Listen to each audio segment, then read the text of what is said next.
The Big 12 is basically college football's weirdest group chat right now. Old rivalries, new schools, and fan bases that couldn't be more different. Some are loud, some are loyal, and some are just here for the chaos. Let's break down who's who. Arizona State. Arizona State fans are basically here for the vibes. It's a huge school, the weather's great, and the stadium is packed with students who might have accidentally wandered in from a pool party. Football is important, but not life or death like it is in other places. The game day scene at Sun Devil Stadium is more about partying than pageantry. Tailgating? Sure, but it's also Tempe. Half the crowd still wearing flip-flops. Their big tradition is the Inferno. The student section in all gold trying to make noise. Sometimes it works. ASU fans expect success, but not because they're historically dominant. They just wonder why they can't be dominant, given all the resources and location perks. There's always a new coach, a new promise, and then, usually a collapse by late October. They hate Arizona, obviously, but beyond that, they're pretty chill. Sun Devil fans can get petty fast, especially if you bring up Herm Edwards or NCAA investigations. That's still a sore spot. But recent success last year has them on the prowl after winning the Big 12 in their first season and showing signs of life. The fan base is hopeful that Kenny Dillingham is the savior and can make ASU a perennial power. But patience has never been their strong suit. Iowa State. Iowa State fans are the Big 12's blue-collar diehards. These are folks who show up in any weather, cheer for their team no matter what, and usually assume heartbreak is coming. But they'll still pack Jack Trice Stadium anyway. A game day in Ames is a full-day event. The tailgating scene is elite. You'll see campers parked days in advance, homemade setups, and enough bush light to stock a small warehouse. The Cyclone Power chant echoes across the stadium, even when they're down 3 touchdowns. Expectations? Iowa State fans are cautiously optimistic until they remember they're Iowa State. They don't expect to win the Big 12 every year, but when Matt Campbell had them in the Big 12 championship game last year, that hope meter spiked again. They hate Iowa, of course. The Cy-Hawk rivalry is personal, but they also have a special brand of Big 12 frustration for Texas and Oklahoma, even though those teams are gone. Cyclone fans are loyal, funny, and mostly self-deprecating. They've seen some things. Right now, they're cautiously rebuilding, but they'll still show up no matter what. BYU. BYU fans are passionate everywhere and fully committed. The Cougars have one of the largest fan bases in the country thanks to the school's connection to the LDS Church. So, if you think you're watching a road game, check again. BYU fans probably outnumber the home crowd. In Provo, the game day experience is clean-cut but intense. No alcohol in the tailgates, but plenty of food and family-friendly setups. The Cougar Walk is a big tradition, and Lavelle Edwards Stadium gets loud, especially for a night game.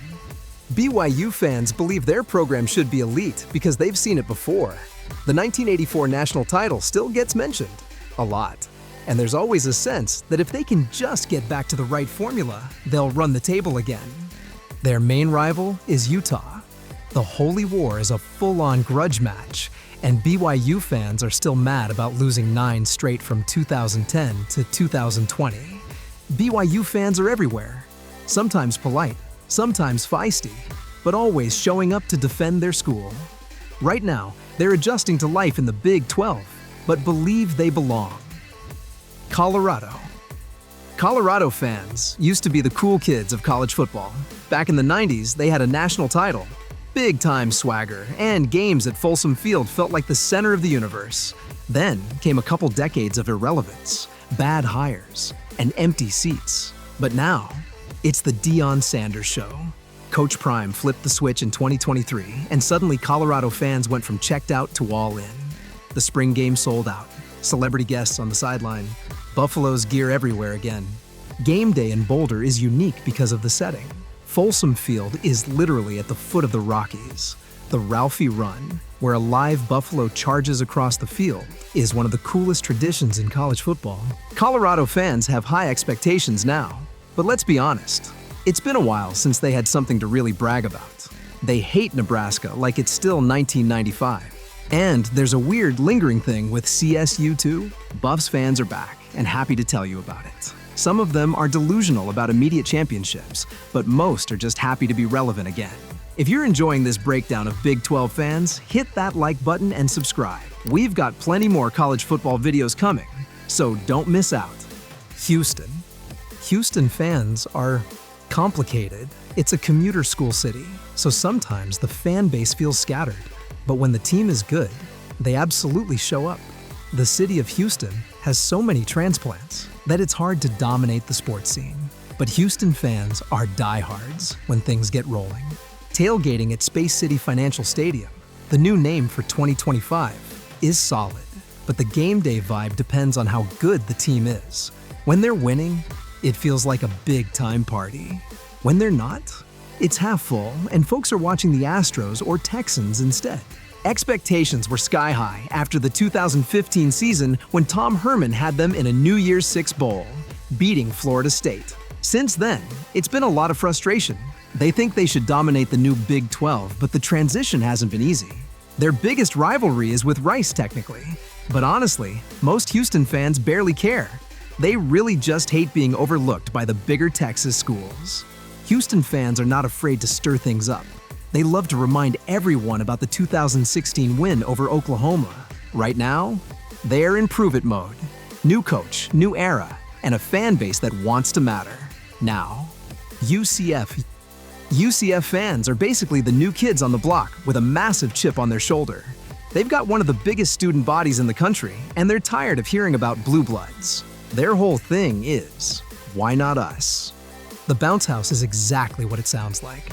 Their stadium literally shakes when the student section gets going. Tailgating is rowdy, and the fan base leans young. There's no 100-year tradition here, but they make up for it with energy. UCF fans expect greatness because they've tasted it recently. The 2017 and 2018 teams went undefeated, and they still claim the 2017 national title. Yeah, they know it wasn't official, but they're sticking to it. Don't even try to argue about it. They'll just send you highlights. They hate USF, but that rivalry's cooled off since the Bulls dropped off. Lately, they've aimed their online energy at Florida, Miami, and basically anyone who acts like UCF doesn't belong.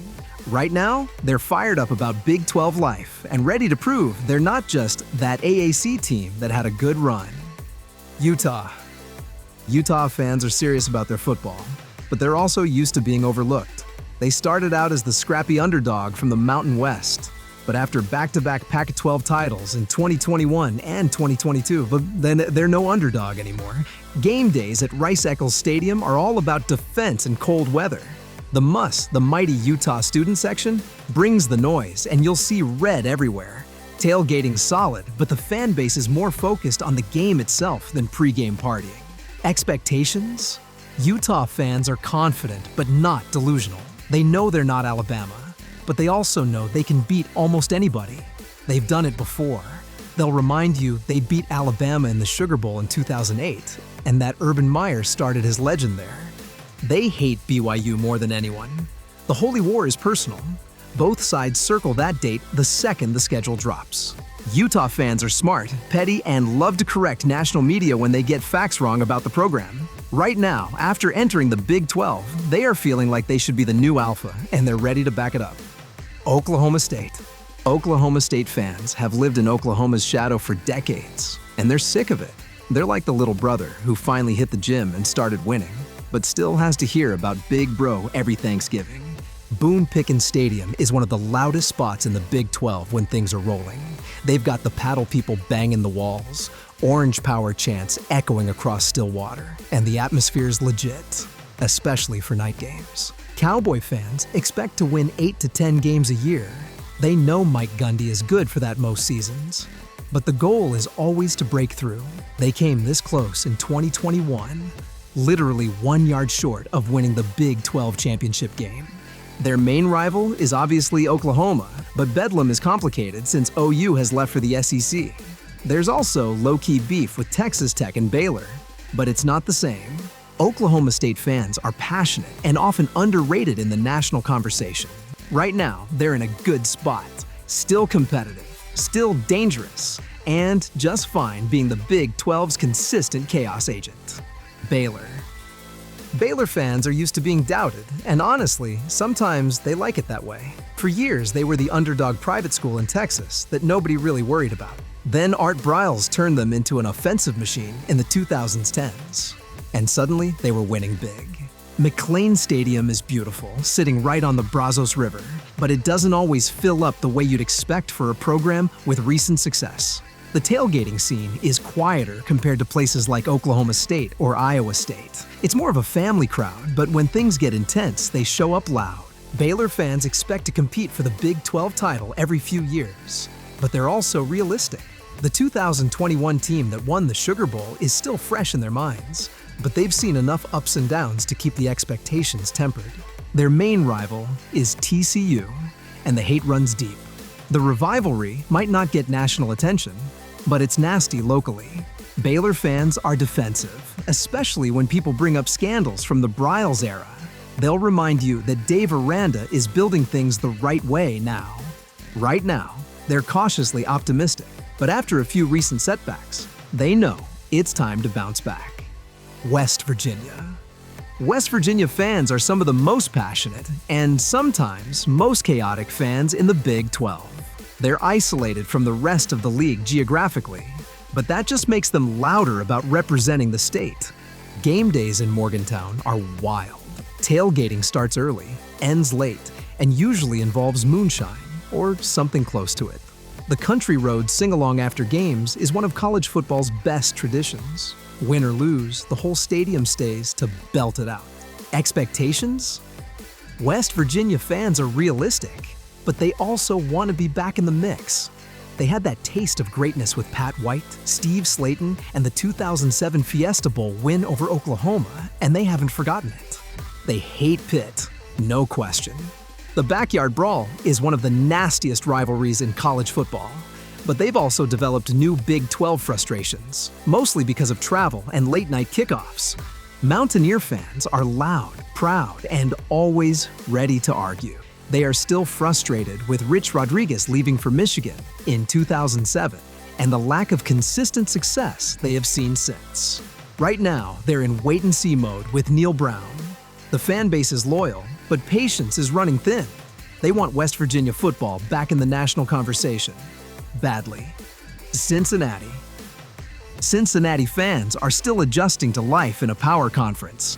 They dominated the American Athletic Conference, made the college football playoff in 2021, and for a minute there, they were the face of the Group of Five. Now they're in the Big 12, trying to prove it wasn't a fluke. Nippert Stadium is one of the oldest stadiums in college football, but it still gets loud. The game day vibe is gritty. Cold weather, downtown Cincinnati backdrop, and fans who've been through plenty of bad years before the good times showed up. Expectations got cranked up after that playoff run, but Luke Fickell left for Wisconsin, and the program's been trying to find its footing since. Cincinnati fans are still pushing to be a top-tier program, but patience is getting tested. Their rival is Xavier in basketball, but in football, they're still trying to build new Big 12 rivalries. They really don't like Louisville, though. That's the old-school hate. Bearcat fans are scrappy and will fight for respect. Right now, they're in rebuild mode, but fully believe they belong in the Big 12. Kansas. Kansas fans are long-suffering when it comes to football, but they're finally having fun again. For years, KU football was basically a meme. The stadium was half empty, and people mostly just counted down to basketball season. But that's starting to change. Game day at Memorial Stadium is way better now. Since Lance Leipold took over, they've actually started winning, and the tailgating scene has picked up. The Rock Chalk chant still echoes late in games, and fans are finally sticking around after halftime. Expectations are still historically low, but they're cautiously rising. The 2007 Orange Bowl win is still legendary, but most fans are just happy to be competitive again. They don't expect to win the Big 12 every year, but bowl games? That's the new standard. Kansas hates Kansas State, no question. The Sunflower Showdown is the rivalry, and for a long time, it's been pretty one-sided in K-State's favor. KU fans are hoping that's about to change. Jayhawk fans are self-aware, funny, and usually good at mixing in basketball tweets with cautious football optimism. Right now, KU fans feel good. And honestly, they've earned it after what they've been through. Kansas State. Kansas State fans are some of the most loyal in the country. Manhattan, Kansas isn't exactly a major media market, but Bill Snyder turned that place into a football factory in the 90s and 2000s. And the fan base has been all in ever since. The game day scene at the Bill Snyder Family Stadium is classic college football. Tailgates everywhere, purple everywhere, and who doesn't get a kick out of the moniker of the Little Apple? The Wabash Cannonball chant, with the whole crowd swaying side to side, is one of the coolest traditions in the Big 12. Expectations are realistic but high. K-State fans know they're not Ohio State, but they also expect to win 9 games a year and compete for the conference title. In 2022, they won the Big 12 and knocked off TCU in the championship game. And with Oklahoma and Texas off to the SEC, they hope to see more of those results soon. Their rival is Kansas, but K-State usually owns that series. There's also low-key beef with Iowa State and Oklahoma State. K-State fans are quietly confident and will pop into your mentions if you forget to include them in Big 12 conversations. Right now, they're in a good place. Chris Kleiman has them competitive, and the fan base feels like they've found the perfect post-Snyder balance. Texas Tech. Texas Tech fans are loud, loyal, and just a little bit unhinged in the best way. They show up in Lubbock ready to party and don't care if you think they're too rowdy. It's part of the brand. The game day scene at Jones AT&T Stadium is electric, especially for night games. The Raider Power chant is deafening. Tortillas fly onto the field, and the masked rider leading the team out on horseback is one of the best entrances in college football. Tech fans always believe they're this close to breaking through. The Mike Leach years raised the bar, especially that 2008 season when they beat Texas with the Crabtree catch. Since then, it's been a lot of near misses and coaching changes. They hate Texas, but with the Longhorns gone, they'll probably aim that energy at Baylor and TCU now. Tech fans are funny, aggressive, and will absolutely rail you if you disrespect West Texas. Right now, they're fired up. Joey McGuire has the program heading in the right direction, and the fan base is ready for chaos and upsets. Arizona. Arizona fans are a mix of loyal diehards and basketball-first folks who are trying to care about football again. For most of the 2000s and 2010s, football was an afterthought in Tucson, and there hasn't been much to look forward to recently. Game day at Arizona Stadium is better than people realize. It's a desert backdrop, night games are the norm, and the Zona Zoo student section is one of the largest in the country when it's full. The Bear Down chant is a huge part of the identity, named after the school motto, which can be confusing with a mascot of a wildcat. Expectations are cautiously growing. They haven't won a conference title since 1993, but Jed Fish turned things around fast before leaving for Washington. Now Brent Brennan's in charge, and fans are hoping the momentum keeps rolling. They hate Arizona State more than anything. The Territorial Cup is serious business. Even when both teams are struggling, that game matters. Arizona fans can be feisty, especially when people forget they're a real football program. Right now, they're optimistic about the Big 12 move and hoping they can finally make football a thing in Tucson again. TCU fans are like, why? Hey, don't forget about us. They're not the loudest fan base in the Big 12, but they've got more recent big-time wins to show for themselves than most in the conference. They've done the Cinderella thing, the underdog thing, and in 2022, they did the play for a national title thing. Game day in Fort Worth is a little different. It's more buttoned up than Lubbock or Ames. You'll see tailgates with catered barbecue, fans wearing purple polos, and a lot of folks who casually mention they went to TCU, but they'll still yell loud when the Frogs take the field. The Riff Ram chant is a classic, and the horned frog hand sign is everywhere. Expectations are higher than you'd think.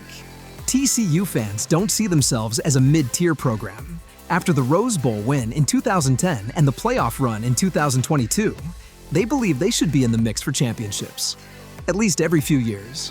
They hate Baylor the most. The rivalry is spicy, especially after that 61-58 game in 2014 when the playoff committee left TCU out. TCU fans are confident but not overbearing. They'll flex when they need to, but mostly they just want respect. Right now, they're looking to prove 2022 wasn't a one-hit wonder. even after getting smoked by Georgia in the title game. The Big 12 is in a weird, fun place right now. New teams, new rivalries, and fan bases that are all totally different, but somehow make it work. Thanks for watching. Be sure to subscribe, let me know where I missed, and we'll see you in the next one.